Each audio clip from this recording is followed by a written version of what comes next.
Imagine this: a sweaty college football player tired of his soaked cotton t-shirt weighing him down like a wet blanket during grueling practices. That kid? Kevin Plank. And his simple idea for a better shirt didn't just change his game.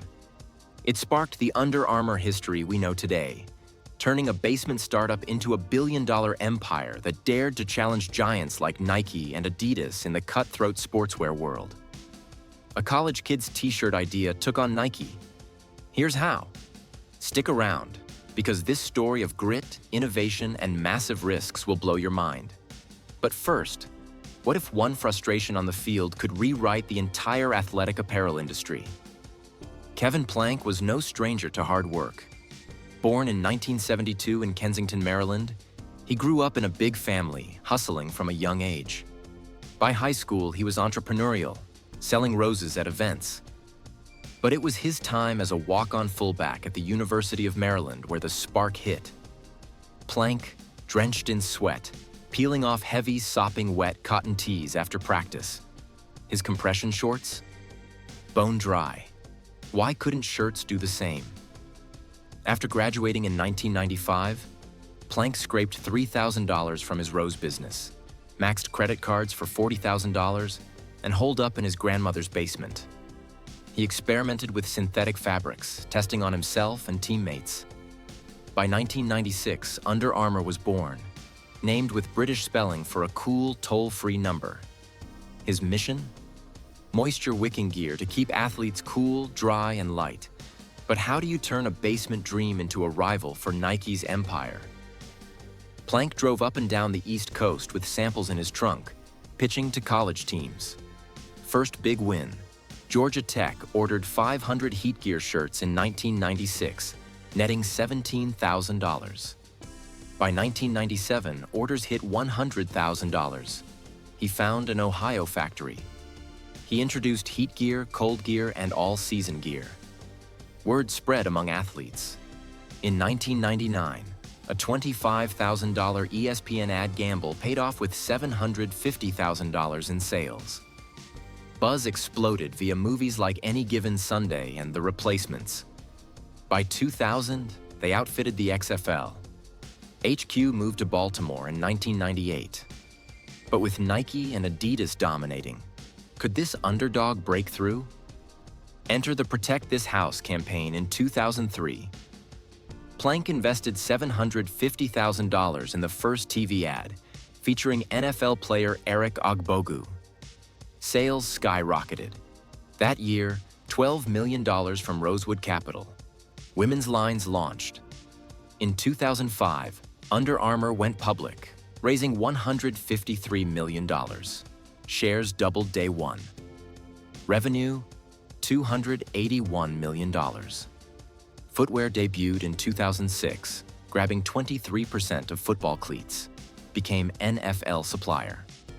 First store opened in 2007. By 2010, revenue crossed $1 billion. Plank signed the milestone box. Endorsements. Tom Brady in 2010, Stephen Curry in 2013. Curry's deal exploded, surpassing Adidas as US number 2 by 2014.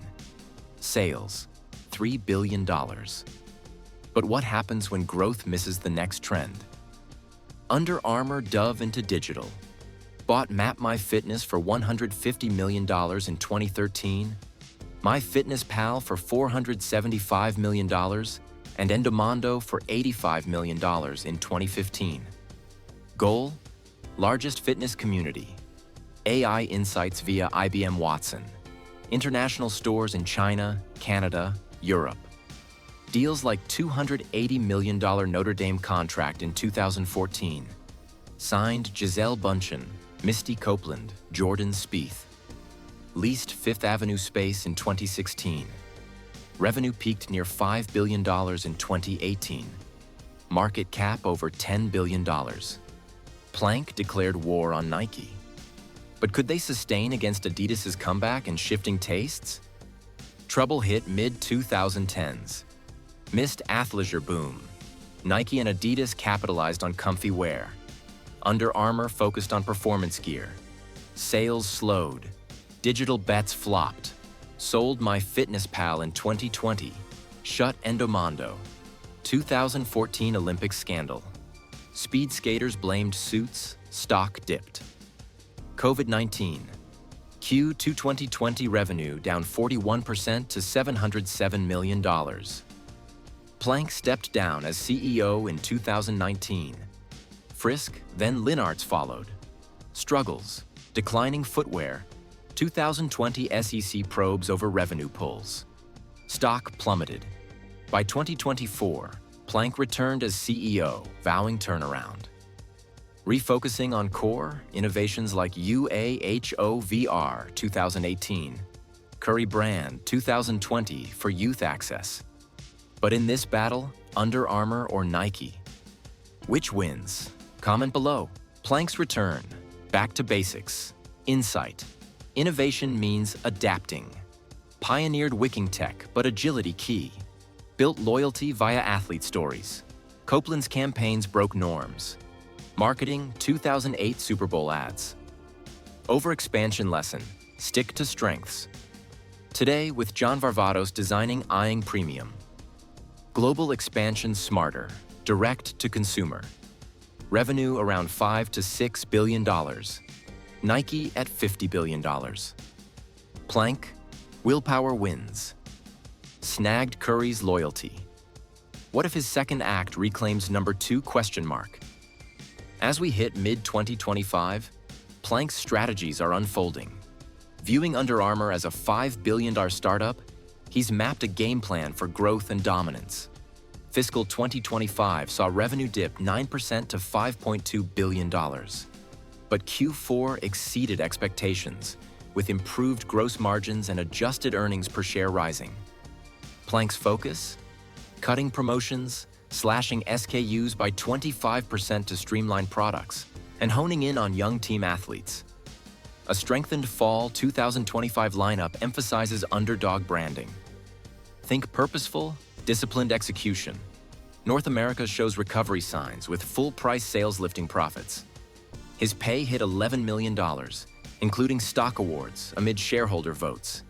Even listed his Maryland horse estate for $22 million. Talk about hustle. But can these moves reverse declines and spark sustained growth? Business lessons from Under Armour history. Solve real problems. Sweaty shirt fix created category. Bootstrap boldly.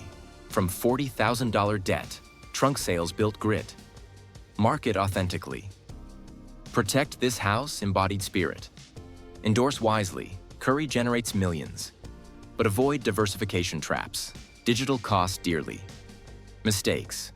Ignoring athleisure, sales pulls, SEC scrutiny. Resilience, basement to thousands employed.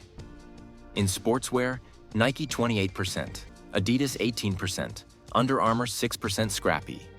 Pushing sustainability, philanthropy. Plank's 2024 return, revival bet.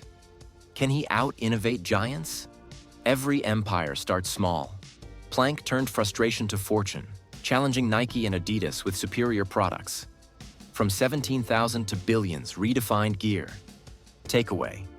Risk big, pivot fast. Entered MLB uniforms 2016, backed out 2018, Nike in. Lessons learned. Today, the only way is through motivates. Plank's story evolves. What's next for this underdog? Will they reclaim glory? Under Armour's rise shows disrupting is possible with unmet needs and grind. From college idea to Titan's rival, pure inspiration. Keep hustling.